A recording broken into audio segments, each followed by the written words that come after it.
video of the Endless Sky game from Steam that I will be producing. This is Wombat, or Wambat as you please. I've recently acquired a new microphone. This is one that's attached to my headset rather than on a freestanding mic. And I expect that voice quality will potentially diminish, but the priority here was to eliminate background noise. When the pandemic first reared its ugly head, I had consoled myself somewhat, thinking perhaps I would have more time to record on account of it, not being able to pursue outdoor activities as I had in the past. But unfortunately, everybody else in the household is also similarly restricted. The children don't even go to school anymore, so there's not really a time of the day anymore when I can freely record without excessive background noise. It would just be too cumbersome to try to eliminate that. So I came across the idea listening to some YouTubers of just getting a headset microphone, and because the microphone is so much closer to my mouth at all times and at an equal distance to my mouth at all times, I can set it to be much more sensitive, which will allow me to record without worrying about background noise. So we're going to try that, and I figured it's probably going to be a significant difference in audio quality, so I would give it a shot on a new series unrelated to the series I had previously produced. So this game, Endless Sky, is a game that I've been playing for many years, not intensely, but it is a very simple game, can be played on almost any capacity computer. So I've been taking advantage of it from time to time when, say, my primary recording computer was not available in need of repair, or if I just needed to use my little potato laptop in bed, say while my significant other is sleeping. I can just while away a few hours until I can doze off playing this game. And the nature of this game is probably different from most games, certainly space sims, that you will have played. Rather than being in the first order a game of action or strategy, this is just a storytelling medium. So it's similar if you've ever played games on your phone that are sort of choose your own adventure.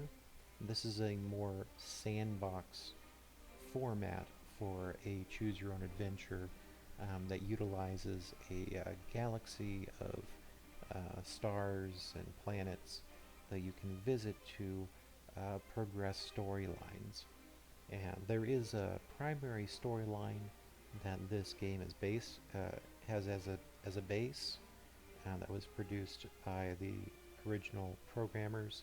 However, it is designed to allow anybody to contribute storylines that can be explored in the context of the galaxy of stars permitted.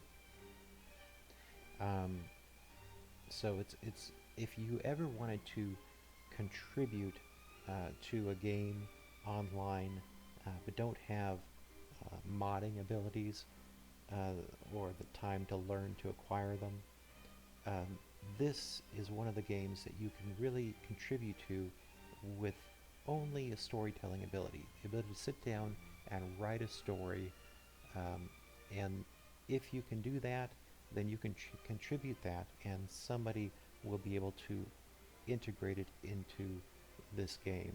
It's an amazing resource for creativity and seeing your creativity come to life and be able to enrich the lives of others.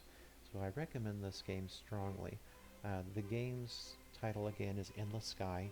It can be found on Steam, however, earlier last year, well, I guess in the summertime, rather than continuing to update this game, integrating new features every once in a while, every few months on Steam, instead they have a live live version of the game that you can now access You can still find the game on Steam, and you can still play the game essentially as it was, I believe, May or March, somewhere around there, of last year, 2020. But it's continuously, at this point, daily being updated and upgraded and added to. And to get the current game to play, you have to play it not through Steam, but to download it directly onto your computer um, with its own booting system. But you can find a link to that in in Steam in the discussions, and I'll give you a still of that integrated into this video so you can see what I'm talking about. I've done it myself, many others have, so don't be afraid that this is something that's dangerous or going to corrupt your computer. Um, it should be completely benign. But if you really have a fear of that, you can always just play the version that's accessible just from Steam, and it's still quite fun. And anything that I'm teaching you here will almost certainly be applicable to the game that's available just through Steam, rather than directly through the website that hosts the currently updated, day-to-day updated version of the game. But what you'll be seeing here is that most current update. It's updated every day so that you can get new storylines, new content, etc. So what I've done currently is I've developed a small fleet, um, just to show you what you should be aiming for to enjoy this game. Right now I'm on a planet in the southern part of human space. I can show you the map here. I'm not going to zoom out from this on the galactic map because it will show you regions that would be spoiler material, and this is meant to be a non-spoiler video for this game. There are huge areas to explore, and it's more fun, I think, if you have the option of exploring them yourself, at least in an initial playthrough. I would always advise that before learning learning about the game in a way that would spoil surprises for you. And so this is a southern region of the human-held area of space. It is less developed. In the north, you have the more developed, older area of human-occupied space. In the southern area, you'll get less advanced technologies that you can purchase, but you do have some more freedom in terms of your ability to take advantage of things like fighting pirates and so forth. Whereas in the northern territories, you have far more the case that the more advanced human government in the north will take care of pirate problems for you, and you won't have it's not nearly as easy to do things like capture pirate ships for your fleet. I'm gonna show you well, let's just go ahead and depart here. Oh, no, before we do that, let's look at some of the buttons when you're on a planet. First of all, you have trading. There are just a set number of commodities to trade, and if you go to the galactic map, you can go to ports, and it will show you the commodities list here. And if you click on another planet, another system rather, you can see what the differential is for commodities in that system. So if I wanted to trade commodities to that system, you'd want to look for a commodity that has a plus sign in front of it. There are no limits to the amount of commodity that you can buy or sell in any system. They're essentially unlimited in each system that you go to. So there isn't any reason to buy more than one commodity. You would just buy the commodity that's going to get you the most value if you're going to do the trading between systems. So once I've selected heavy metals here as the highest value commodity to be traded to this system up here, you can press done, and you'll see heavy metals is automatically selected in the trading window, and you would just press buy all if that's what you wanted to do. I'm not going to be trading in this video, but that's how you would do it. Buy here, and then when you get to the next location, you would just sell all. The next option for making money here is jobs. That will automatically take you to the system map, and you can see if you click on the various jobs, they'll pop to the system that the job is in. If it's this particular job is describes attacking marauder ships, it's basically pirates, for a bounty, and those will always be at the markers for those missions will always be at the system that you're currently in. But that doesn't mean that the fleet will be in the system you're currently in. It could be in one of these neighboring systems, or even a jump or two away. Each of these connecting lines represents a jump in a normal drive. There is a, let's see here. So you've got deliveries. Deliveries can ask you to take the deliveries to places you don't even have on your map yet. You would have to just find your way to them. Okay, and there are a few other types of missions as well, but all of them make you varying degrees of money. Trying not to skip around on the map here and show you things that you shouldn't see in a non-spoiler video. Bank, here is where you would borrow and pay back money. You can see I've borrowed a considerable amount of money just to equip this fleet for this video. I'm not worried about how much. You can see I have to pay quite a bit of money every turn because of this large loan. I'm not worried about that because this is just for a video, so I don't worry about how much money I owe. But normally you would want to try not to maintain large mortgages of this size, because you can very quickly run out of your reserves with such high payments due every turn. And if you don't have enough money to pay whatever your payment is for that turn, this will reduce your credit score. And the lower your credit score, the higher the interest on loans that you take out. However, the only way to increase your credit score, well, maybe not the only way, but the quickest way to increase your credit score is to have loans that you are paying on time. So you don't really ever want to not have a loan out. If you were to repay all of your loan, it's a good idea at that point to take out a small loan, say $4,000, and that will be probably $20 or less, well, 20 units, credits I guess they call them, or less each turn. Not an amount you'll have to worry about not being able to pay, but it will, paying that loan every turn will increase your credit score just as easily as paying back, you know, the interest on a $47 million loan. And I think the credit score is the same as in modern human times. I think it maxed out at 800 or 800 and something. I don't know, I don't monitor my own credit score very well. Let's see here. You've got Spaceport, and the Spaceport gives you access to special missions. These are missions that are attached to the main storyline, and also storylines that have been contributed by various users and modders. It could be minor storylines that don't affect hugely the plot of the main storylines, or even at all, but create an entertaining diversion, and can be a good part of the fun after you've completed the main storylines.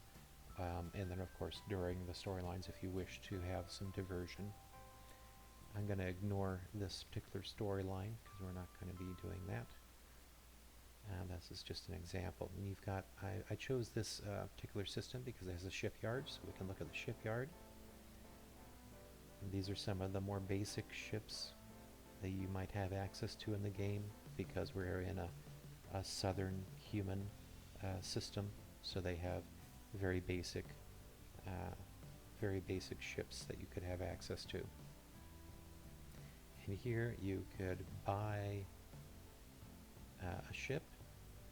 If you don't type in your own name, it will choose a random one for you. You can see this Argosy, does it show what the name is? Yeah, Windy right here. And then you can also just sell the ship. If you're playing around like this, there's no depreciation, so you can buy and sell the ship, and you'll end up with the same amount of money afterwards each time.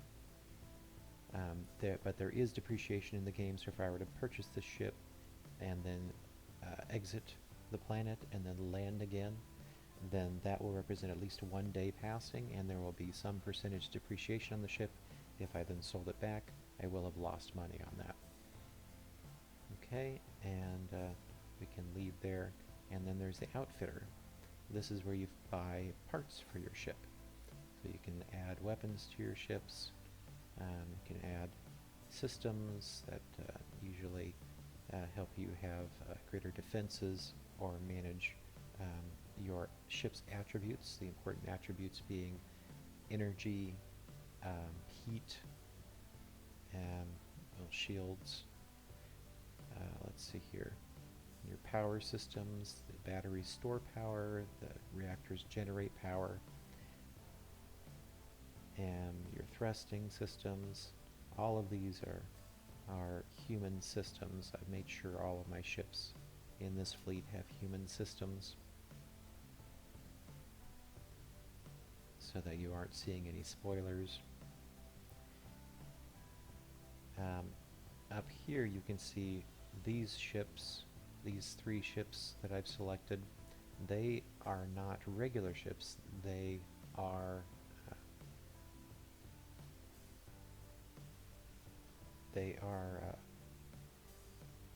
what's the term? Not escort ships, but I'll have to look. I'm drawing a blank. They are fighter ships. Okay, that's what they call fighter ships. Now, fighter ships do not typically have jump drives installed in them. Instead, they board one of your ships that can carry fighters, and then are carried to the next system on board that other ship. If you jump without causing your fighters to board a ship, you'll leave those fighters behind in that other system. The same with drones. The difference between fighters and drones being that drones are unpiloted. They're just operated by an AI. Okay. Now these 3 here, they have these yellow question marks on them because they have insufficient systems to operate properly. And this is because I generally don't use fighters and would recommend to you as a new player, or really any player, new or old, not to use fighters unless you just feel like doing it for a lark, but it's not an effective way of engaging in the game. Fighters are universally always too delicate. They will be destroyed almost immediately and before they can do much damage to an enemy fleet.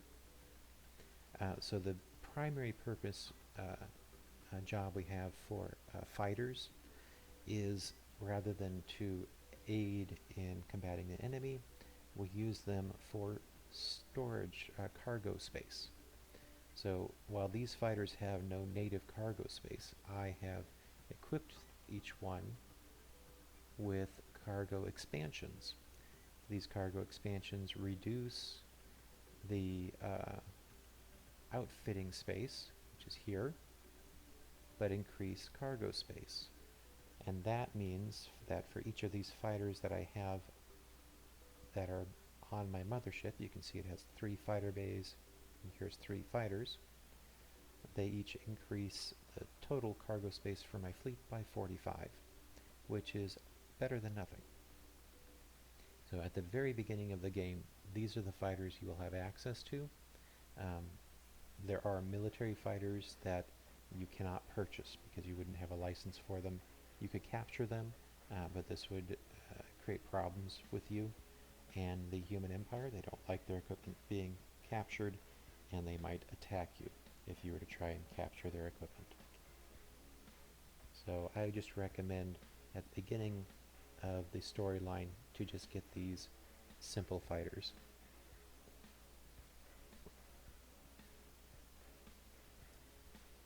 Alright, and what we're going to do is go ahead and, oh, we've got a couple more buttons here. So there's hire crew. Generally speaking, you will want as much crew as you can carry, because crew is a resource that's required to capture enemy ships.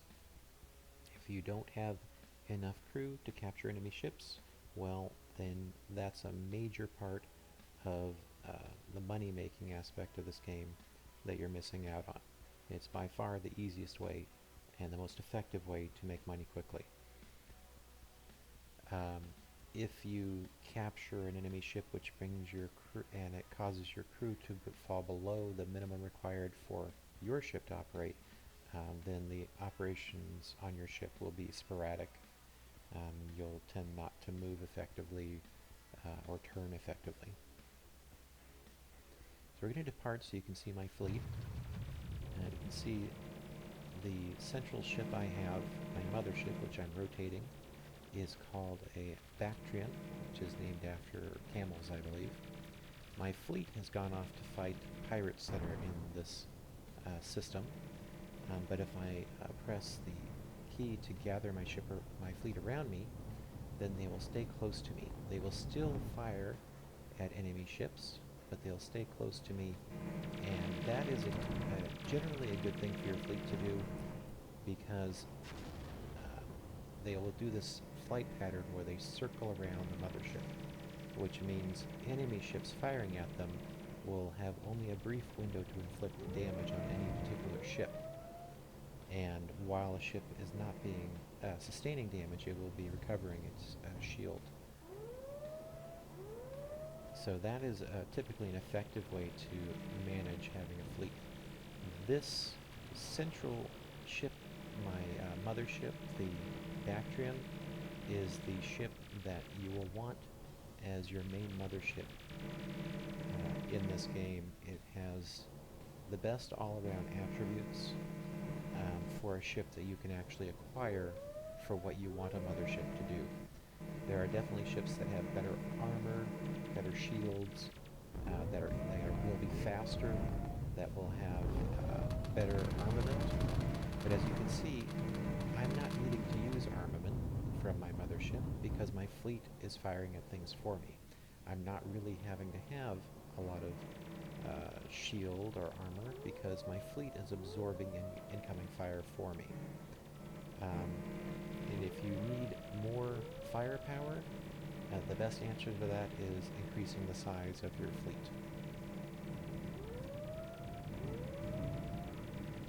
Alright, so the most important aspect of your mothership is crew capacity, because crew capacity is what allows you to capture other ships, and we'll just go ahead and capture a ship right now. If you press the capture ship button, it will just automatically select the nearest enemy ship to capture. In this system, that means a pirate ship, but sometimes there will be other types of enemies. For example, if you join a faction that's at war, then all the ships from the other factions that are at war will also be automatically targeted for capture if you press the capture button without selecting a particular ship. Okay.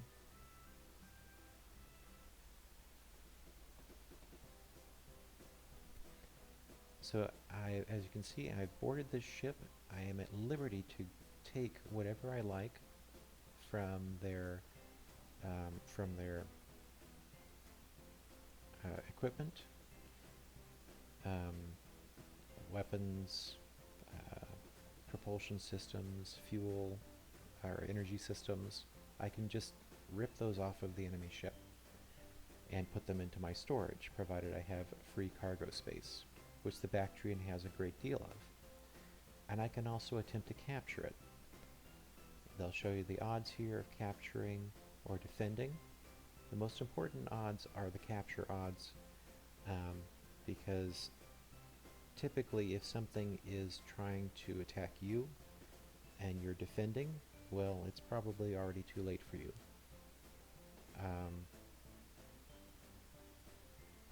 I'll go ahead and attempt to attack, attempt to capture, and I will attack, and you'll see I've lost three crew in the attack, but they succeeded in capturing this ship, and then I will also lose 2 crew members as the minimum crew requirement for the ship that was captured.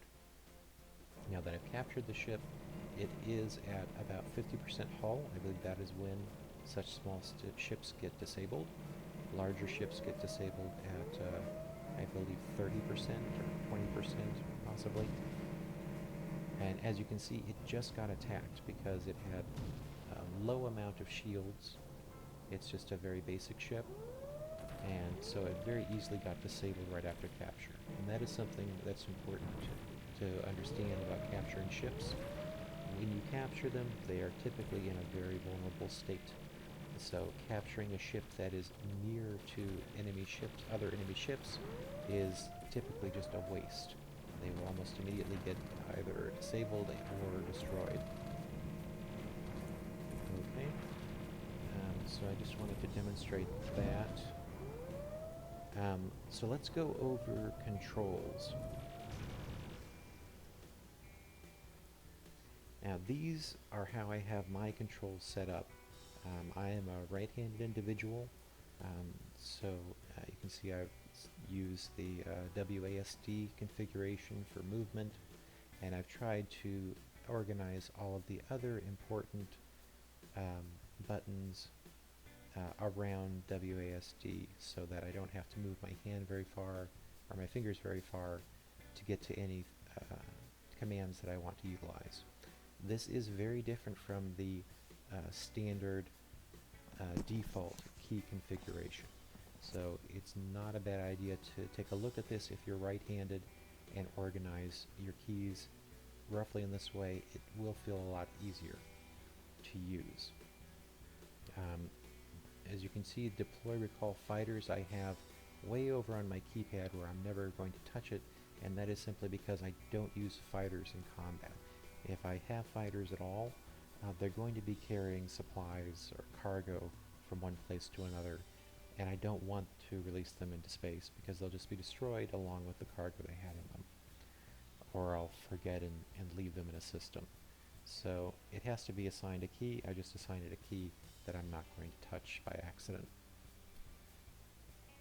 Okay, this is an important key right here, fast forward toggle. I tend to keep it on caps lock, although you might want to switch that to something else if you go back and forth between this game, and having caps lock on or off is going to mess with whatever else you're doing. Let's say you're writing your thesis on another page and you don't want to have to keep being messed up with whether or not the caps lock is on. It's probably a good idea to change that to another key.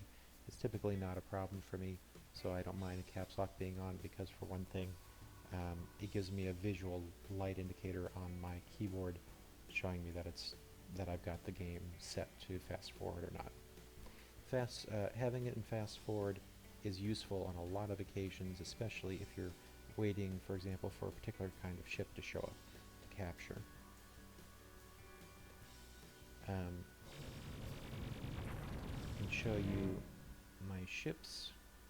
Here's my mothership, and you can see there are no weapons listed here. It's completely weaponless. We'll show you another one of my ships. These are my combat ships, and you can see they've got laser turrets, anti-missile turrets.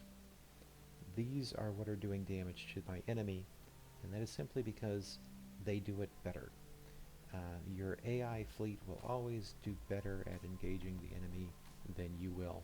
So if you can have a fleet, and you should be able to quite early in the game, then always try to have your fleet handle enemy engagement and leave your mothership to doing important things like orienting for a jump, capturing enemy ships, things that would be important to a mission. That can sometimes happen. There's really no need to have any weapons on your mothership. You may want to put anti-missile turrets on your mothership, but my fleet that is gathered around me have anti-missile turrets, and those will shoot at any missiles that are coming towards my mothership. So I don't even need to have anti-missile turrets on my mothership in most scenarios. And instead I can use all of my outfitting space for things like shield regeneration, or power, or engines. And engines are a very important subject. You may be familiar with um, the Force Air Force aces in history, talking about how speed is king in the air, and that is something that was observed since World War I. And the reason is that if you have a speed advantage, that means that you get to choose whether or not you engage in combat. If you are slower than the enemy, then they get to choose whether or not to stay in the fight, and you don't get that choice. So you always want the highest speed you can get on your ship and on your fleet. Very few exceptions to that. If you were wanting to play this game strictly as a cargo hauler, you might want to just have a whole lot of huge cargo ships with very low speed and cargo expansion. And you might just rely on a huge amount of firepower, excuse me, and the ability to jump quickly from system to system. But that is a pretty boring way to play this game, and really the point of playing this game is not to amass a huge fleet or to make huge sums of money. It is to go through the adventures that are integrated into the game and that have been contributed not just by the original designer but by many, many other people over the years, and could potentially be contributed by yourself, as I mentioned, if you're willing to put in a little time to come up with some adventures for this game, some stories to follow. Okay, so the best fleet to enjoy adventures of that kind is really going to be one more like this, where you have your mothership and then a strong fleet of battleships to protect it, rather than just a huge cargo fleet. Right. So what else to go through here? Here you can see my daggers. Those are my fighters and how they're set up. They really don't have any attributes. They do have to have some kind of energy capacity, or you won't be able to undock with them. But everything else is devoted to just getting them some cargo capacity. Alright, and if we look at the way I've set up my fleet, you can see mostly they have heavy laser turrets and their gun ports are empty. And the reason for that is I can keep them in this formation, this guarding formation. They will hover around my ship, and they will still use their turrets to engage the enemy. They don't have to face the enemy to be able to fire on them. Now, turrets will offer you less firepower in comparison with their shot at here. They will offer you less firepower in comparison to the outfitting space they require, but because they offer greater utility by allowing your ships to fire at things even if they can't face them, it's typically a better use of your outfitter space. Now, there are a few weapons which you actually cannot mount as turrets. They're typically of a utility variety, but there are some that are simply direct attack weapons that are worth having. And in those cases, you'll want to set up your fleet to have ships that are fast and maneuverable enough to face the enemy and bring those weapons to bear. But until you are dealing with weapons of that nature, just relying on turrets is typically the best way to go, and don't even worry about using your gun ports. You don't typically want to rely on secondary weapon systems at all. Secondary weapon systems are missile systems for the most part, and those weapon systems, um, they are sort of fire and forget, or fire and seeking, but they will tend to blow up enemy ships. And in this game, you don't want to blow up enemy ships typically, because that means you cannot capture them, you cannot take the outfits off of them, steal outfits off of them. So that's just opportunity lost if you blow them up. Instead, the best units, rather outfits to use, are going to be beam weapons, which you can see my fleet is using. Those green beams, those are laser beams, heavy lasers that they're equipped with. So those are the first beam weapons that you're going to have access to. You can see other ships in this system, these are ships that are friendly to the attacking pirates, they are not using beam weapons. And as a consequence, they tend to fire more at the enemy ships than they need to, which causes them to explode rather than simply be disabled. In order to disable enemy ships, you need to be using a beam weapon, which will stop firing at the enemy ship the moment it gets disabled automatically. That is, if it's your fleet doing the attacking.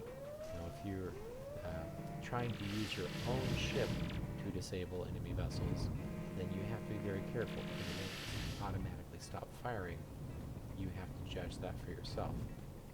And you can easily destroy enemy ships when you don't intend to. Another good reason to rely on a fleet to do your fighting rather than yourself, rather than your mothership, that is. Okay. So at this point, I should show you one more very important thing, and that is in the outfitter. Any system that has an outfitter, you will have the option to buy a local map. The cost 1,000 is extremely inexpensive, and there's just never going to be a reason not to buy a local map if it's available. I cannot buy this one, I don't have the option, because I already have the information on all of the adjoining systems. But if there is even one system connected in a radius from this from this planet, then you will have the option of buying this map, even if it only reveals one additional system. And it will still cost the same 1,000, whether it's revealing 12 systems to you or just one. But I would guarantee it is worth buying every time it's possible to buy, regardless.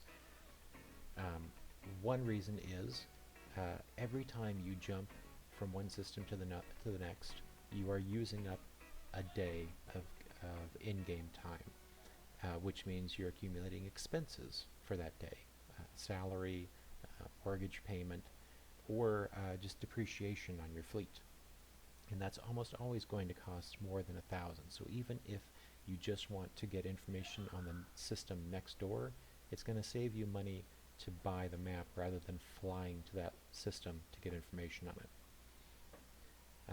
We should look at hand-to-hand weapons. I'm currently carrying two different types of hand-to-hand weapons. Grenades, these are available in human space, and they're quite effective in the amplifying the attack attribute.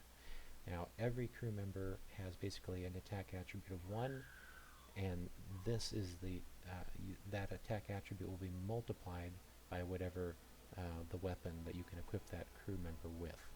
So I have 306 fragmentation grenades. That means that I can equip up to 306 crew for an attack using a fragmentation grenade, and they are bizarrely reusable. So I'm not sure what the nature of these grenades are, but they don't get used up.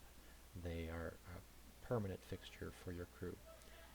Now, there's also a defense attribute that protects you from the enemy boarding your ship, and this laser rifle, as you can see, has a much better defense capture value than does the fragmentation grenade.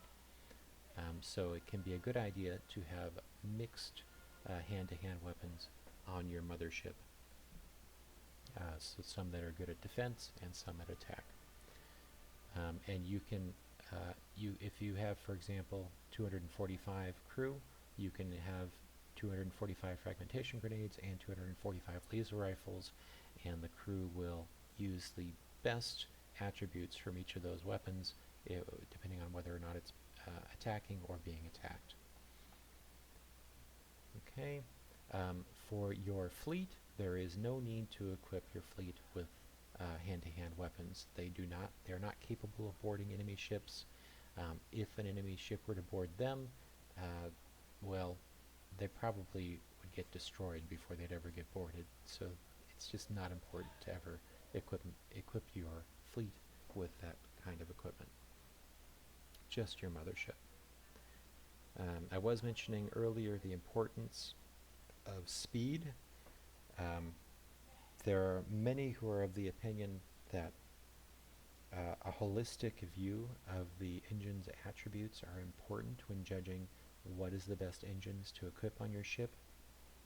And I would agree that would be important if there were not a limited engine capacity. But every ship has a limited engine capacity for outfitter space, which means that because you have that limited budget, the most important thing is to have the most thrust possible from your engines, regardless of what the detriments are otherwise. So if you have to, for example, use up more outfitter space in cooling to make up for the higher heat generated by a thruster, it's more important to have the greater thrust and to go ahead and use up more outfitter space to account for the cooling that's required, rather than pick a cooler engine that would then give you more outfitter space overall, because speed and maneuverability is always going to be the most important factor on any of your ships, unless there's a very specific reason, for example, fighters, where they're never going to need to maneuver. So I would always recommend going with whatever thrusters will give you the highest amount of thrust per outfitter space, without regard to any other attributes. The second most important thing is that you have as much survivability as possible. Again, survivability gives you the option of leaving the battle without immediately getting destroyed. The only way to increase your shields or hull attributes is to get a better ship. Those are specific to the ships and can't be altered by outfits. But you can increase how quickly your shields can regenerate, and you want to always keep that as high as possible, while still allowing you a reasonable amount of space to equip whatever else is needed for that ship for its role, probably weapons. The other defensive attributes which are important are going to be your energy, because if you run out of energy, your ship will stop functioning, and again, it will be easy to destroy. So you can see with the shield generator, you have to use energy to replace your shields. So if there is no energy in your systems, your shields won't regenerate. You also won't be able to move or fire. So you want to have enough energy being generated to cover at least, I would say, movement, and then you want to have a good amount of battery that can then be used for the intermittent use of your weapon systems and shield regeneration systems. Now, if you can generate enough energy to cover movement, firing, and shield charging all at once, well, then that's great, but not necessary. You might want to reduce the size of your reactor, or whatever you're using to generate energy, so that you have more space, more outfitter space for other things. Um, but there are special weapons which will attack the amount of energy you have directly, and that is why having a reserve of energy from a battery is very helpful in a defensive scenario, so that you won't be rendered inoperable immediately and can disengage, or at least have enough of a cushion to disable the enemy before they disable you. Let's see here. The other thing on a defensive side is heat. So this column here, you can see you have heat attributes for your ship. I have on this ship a very effective liquid helium cooler that is the best cooling system that human technology can offer, and it means that at idle I have a very negative heat attribute. That means in order for heat to be a problem, the heat value has to exceed this max heat attribute. So the difference between these two numbers, as you can see, is over 4,000. The heat that I generate from my systems from moving and firing is just over 2,000. So I have a very large cushion, and it's not bad to have that, because there are weapons, for example, plasma weapons, which are fire a little purple projectile, and you've seen some of the ships when we had gone into outer space. Some of those ships were firing plasma weapons, and those will add heat to your system, and it will take time for that heat to dissipate. But if they add enough heat, for example, if there were enough plasma bolts being fired at this ship to add over 2,000 units of heat, while it was also moving and firing, then it could cause this ship to become disabled until that heat could be brought down. And that is a very vulnerable position for the ship to be in. Okay, another important attribute here is fuel capacity. There are some areas of space where you'll have to make many jumps to get from one habitable planet to another, so it's very helpful to have enough fuel capacity, particularly for your fleet ships, to get from one place to another.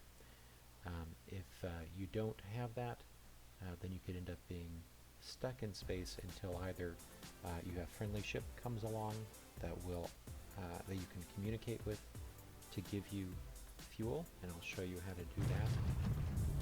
If you want to select a ship, you can either do that with your cursor, or you can use the select nearest ship button, which will cycle through nearby ships.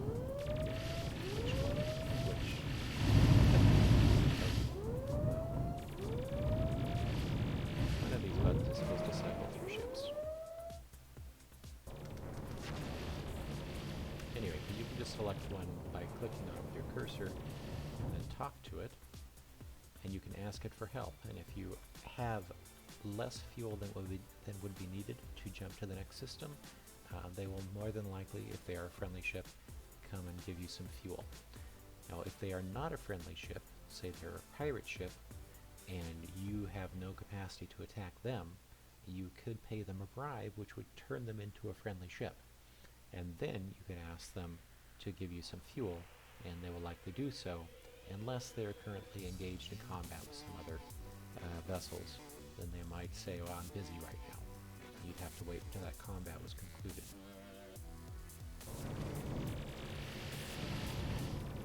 Okay. And then you can also find equipment later in the game, which will, there is a native attribute to the ships, which is that they collect from space. Basically, it's something that's emitted from every star, like hydrogen isotopes or something like that.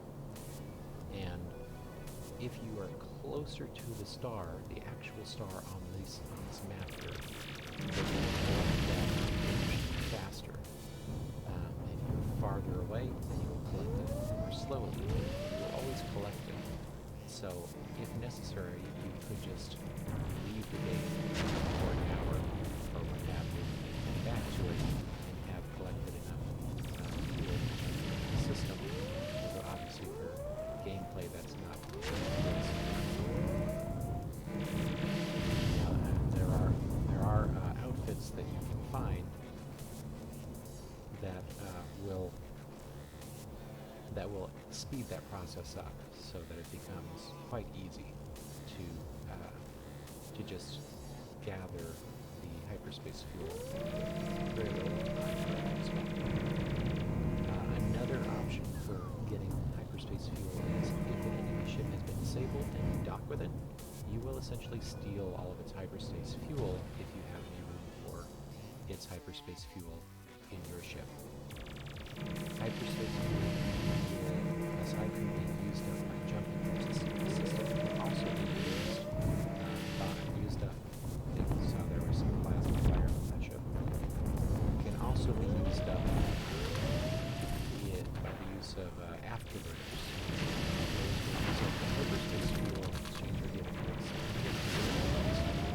for the most part, not really worth using. I base a lot of my philosophy on defense in this game on the fact that you are always in a position where the AI can always send in more fleets, more ships. So if a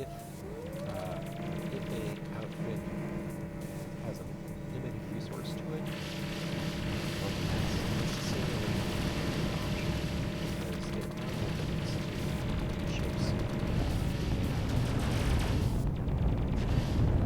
So that is another reason why I shy away from secondary weapon systems, which tend to have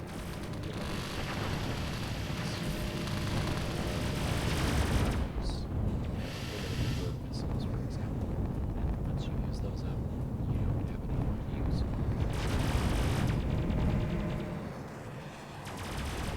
I think that's everything I wanted to show you in this introductory video. See, I showed you my control settings. You can go through these other settings. These are what I generally use. I generally like to have the zoom factor out as much as possible.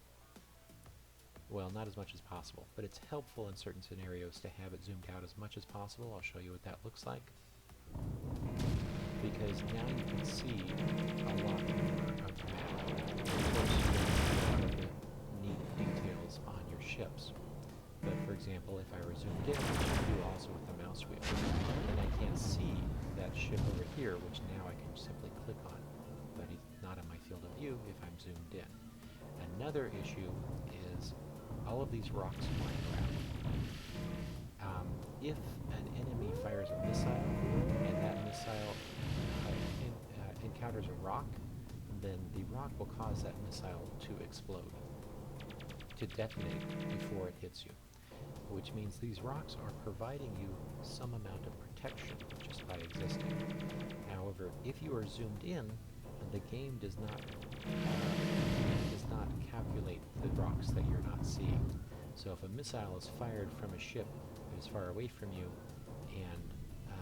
and you're zoomed in, none of the rocks between you and that ship are helping to protect you. Whereas if you're zoomed out, you recognize all these rocks, and that missile has a much higher chance of intercepting a rock.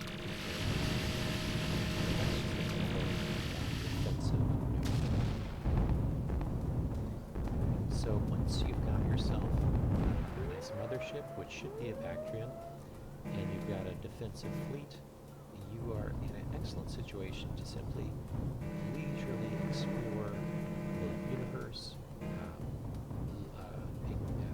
access the various stories that people have placed in this universe and enjoy them. You can do so without having to worry about being blown up every time you depart from a planet. That is something I should mention. If you are not a fan or cannot stand the idea of, I think the term is save scumming, where you just reload the game until you get the result you want, this isn't going to be the game for you.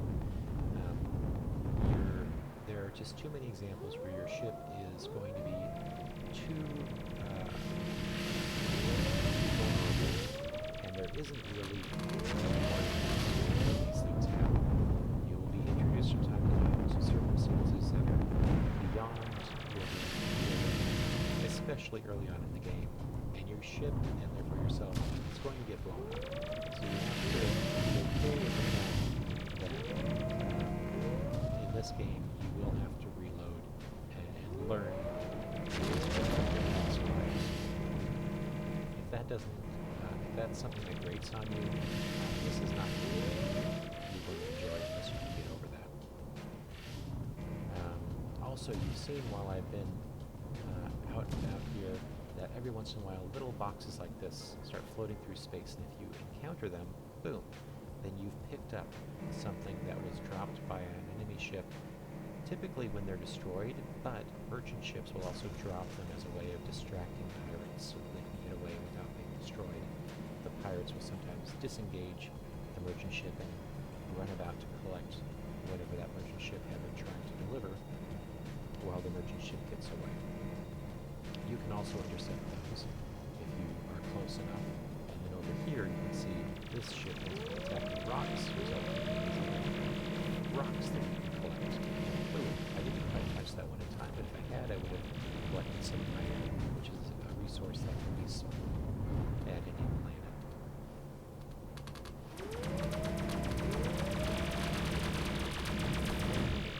Now you also have the option of crafting rocks if you want to make money. Don't recommend it. It's very time consuming and not particularly fun in my esteem. And again, it's not letting you access what this game is really designed for, which is going to the spaceport and finding a cool little quest that you can pursue and engaging in that. But if you were inclined to just explore that part of the game, you need an asteroid scanner. The asteroid scanners will tell you which asteroids can be destroyed to collect resources from, and then you'd have to go out and attack those asteroids. Okay. Well, I think that's everything that's worth describing for an introductory video on this.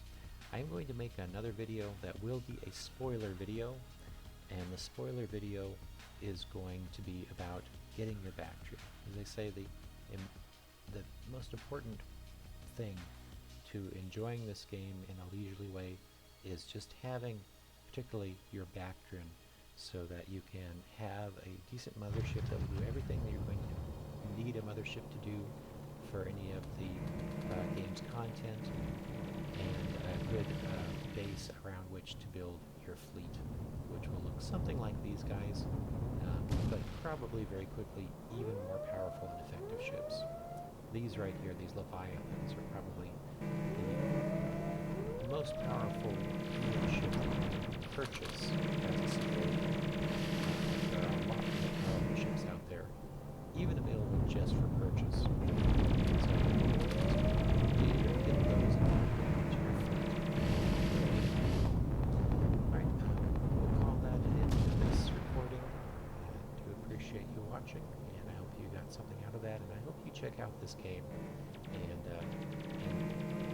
I would recommend definitely installing the live updated version